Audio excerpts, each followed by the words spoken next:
खबरों के एक्सप्रेसवे से आगे रुक करते हैं सियासी ढाबे का, जहां आज की सबसे दिलचस्प खबर मौजूद है। आज हम बात करेंगे राज्यसभा में मिले नोटों को लेकर हो रही सियासत की।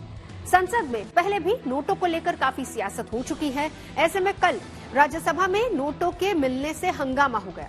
राज्यसभा उपसभापति धनखड़ ने इस दावे की जानकारी दी। कांग्रेस अध्यक्ष खड़गे ने बिना जांच किसी नतीजे पर पहुंचने पर सवाल उठाया, तो बीजेपी ने इसे सदन की गरिमा को ठेस पहुंचाने वाला बताया, जबकि टीएमसी ने इस पूरी घटना को ही ध्यान भटकाने वाला बता दिया, क्योंकि विपक्ष अदानी और संभल के मुद्दे पर चर्चा की मांग को लेकर सदन नहीं चलने दे रहा।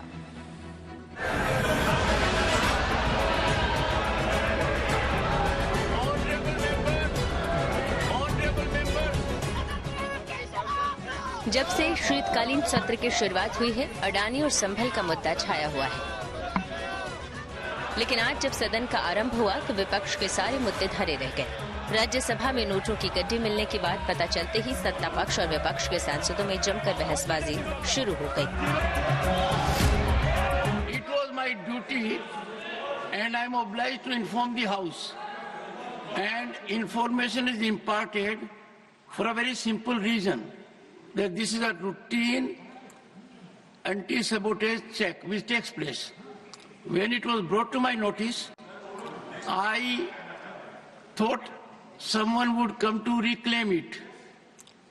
Since nothing happened since this morning, we are, number one, I am not aware. You can't make out from the look, currency notes, whether they are fake or not.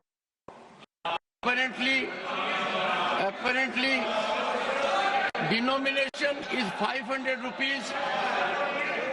Word appears to be physically of 100 notes.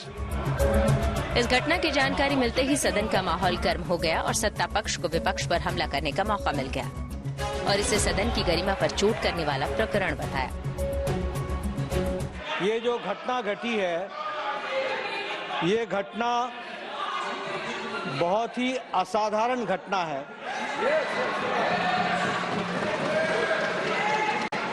और बहुत ही serious nature की घटना है। यह घटना पक्ष और विपक्ष में विभाजित होने के लिए नहीं है, यह सदन की गरिमा पर एक चोट है। लेकिन कांग्रेस की दलील कुछ और थी, हालांकि वो भी जांच के लिए तैयार दिखी।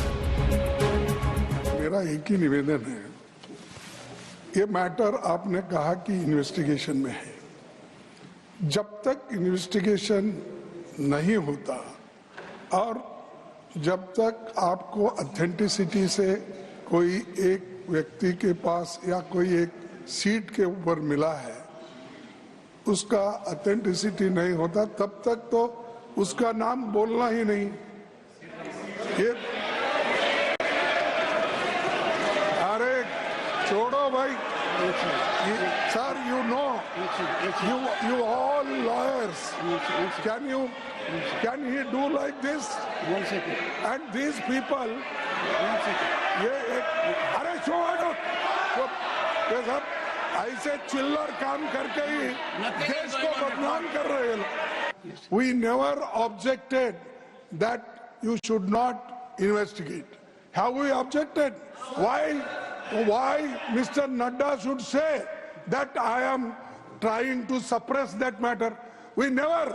You suppress so many things and you people do that. We don't do that.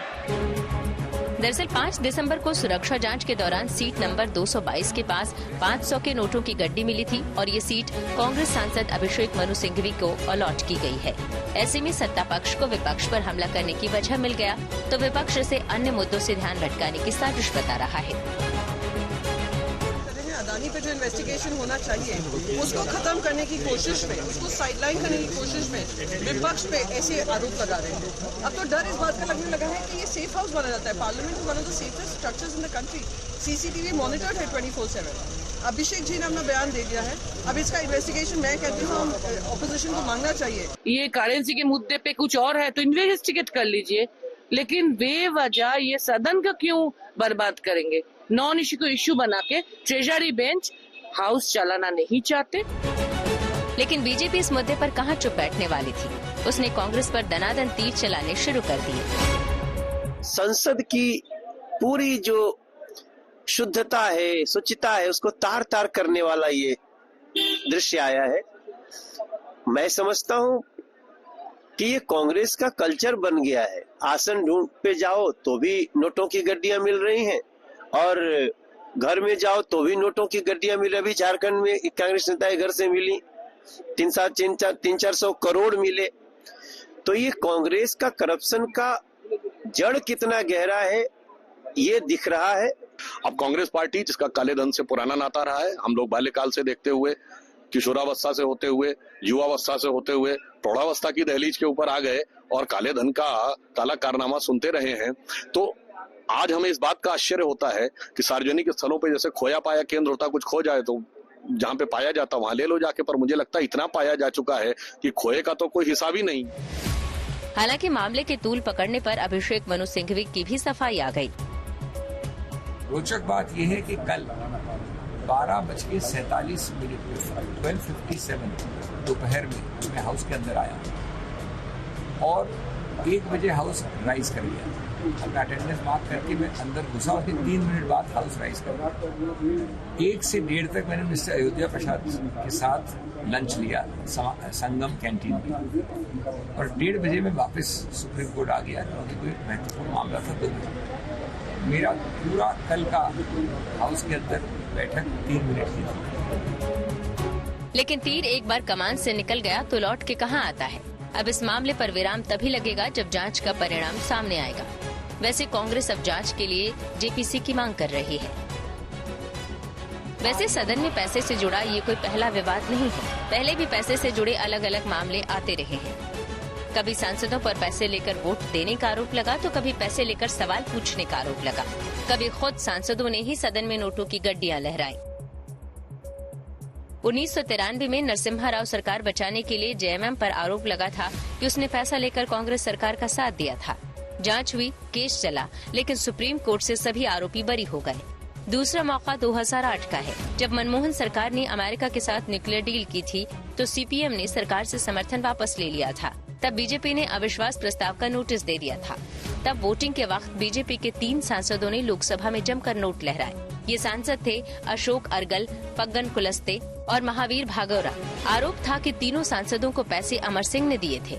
इस बात को बल तब और मिला जब समाजवादी पार्टी ने मनमोहन सरकार को समर्थन दिया और अमर सिंह को इस मामले में जेल भी जाना पड़ा।